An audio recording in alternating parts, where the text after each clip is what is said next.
when I first showcased this little $200-ish grocery store plasma cutter from Parkside, I got a lot of comments on TikTok saying that it's faster just to use an angle grinder, which is definitely not true because I've used this and I've used an angle grinder a lot. But just to prove them wrong, I thought we should do a little bit of a speed test. So I have this 40 amp plasma cutter from for $200. A good big angle grinder also costs around $200. This just uses compressed air, single phase 220 power or 240, and yeah, some pretty cheap consumables that don't really get used up very fast. But the cutting discs get expensive pretty fast, so this is faster, maybe not as accurate always, but easier to cut shapes and curves and circles and stuff like that. But it's cheaper consumables and stuff like that. So 40 amps. But let's put that to the side because we actually have 4 different contestants today. We of course have the plasma cutter I just showed you. Then we also have the oxyacetylene torch, cutting torch, which I'm gonna try because why not? Then we have the small angle grinder, just because it's fun, and then the big, I don't actually know what it is, it might be like a 7-inch. I don't think it's the biggest, like 9-inch, but 7 inches, I think. So these are the 4 contestants, and I'm gonna cut some 3mm sheet metal with them because I have another project that you can check out right here or here. And yeah, let's get started. All the timing is gonna be done in post-processing, so it's gonna be very accurate. I won't be like fiddling around with stopwatches, and the oxyacetylene torch, the heat up period in the first, before you start cutting, will also be included. So let's get to it.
And there are the results. The plasma cutter beat everything else by 1.5 miles, which I doubt anyone is surprised by.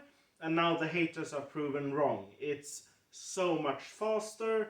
A box of consumables will last me, and it costs $15, and it will last me probably a year, 2, 3, I don't know, depends on how much I use it.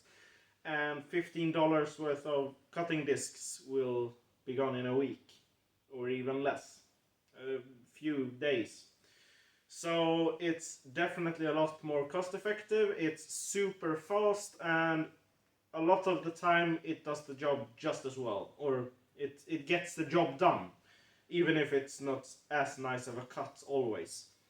And then the oxyacetylene torch, if you knew what you were doing, you could probably cut faster than the big angle grind or the small angle grinder, but I don't know what I'm doing, so actual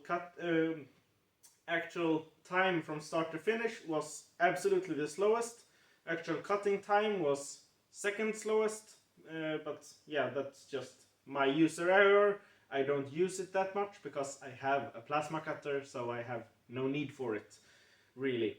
It does cut a lot thicker than a plasma cutter, but I've never had to cut that thick yet. So it has its uses, but the plasma cutter is a better choice 99% of the time for me.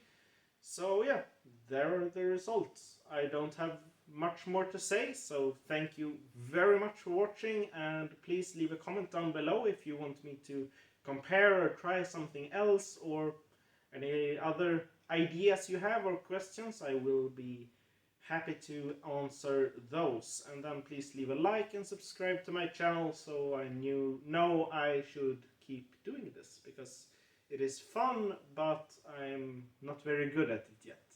Thank you.